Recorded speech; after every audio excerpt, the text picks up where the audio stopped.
So people recently were hyped because Google released uh, their Sheets AI. So, for example, right here, commercial rate optimization or SEO. I'm gonna use AI. Uh, explain what does this mean. Like give it a range. And in theory, it should work, but as you can see, a function is not available, even though we're Google premium users. And everyone is like, hi, because this is something new, this is something cool. But in reality, I've been using this function, well, another function for more than a year.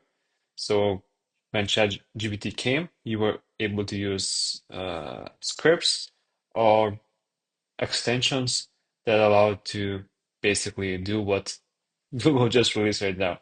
So basically, it's not released, and there's better alternatives. So let's see what's better.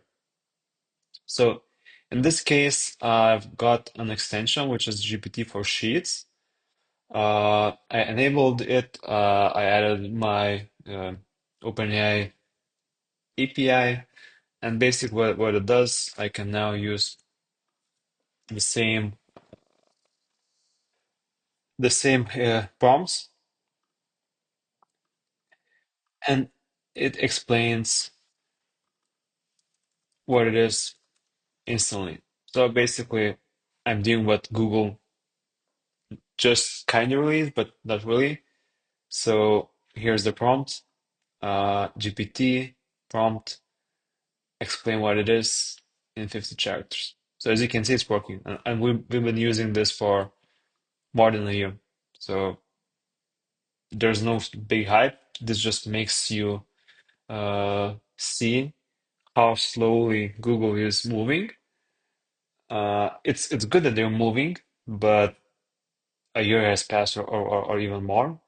And the people who are, fastest workers, who are identifying the ideas, the opportunities, and start implementing solutions themselves first, win first. Because as you can see, it takes a while for everyone to get the stuff in their hands. So the sooner you get it, the sooner you build it yourself, the sooner you can take the benefits and do the things you want to do. And we use it for different things. We use it for website analysis. We use it for creative content optimization, for negative keyword analysis. So there's a lot of things you can do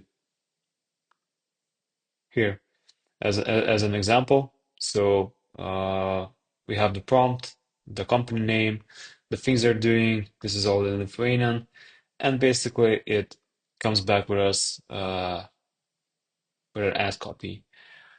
Additionally, there's different keywords, and the keywords here used are ranked by intent, negative or positive. And since this is a company that's giving loans to B2B companies, uh, IKEA is not relevant, and that should be a negative keyword. On the other hand, uh, business loans or Slopaskala is a positive keyword. So we can also identify keywords that way as well. So happy usage.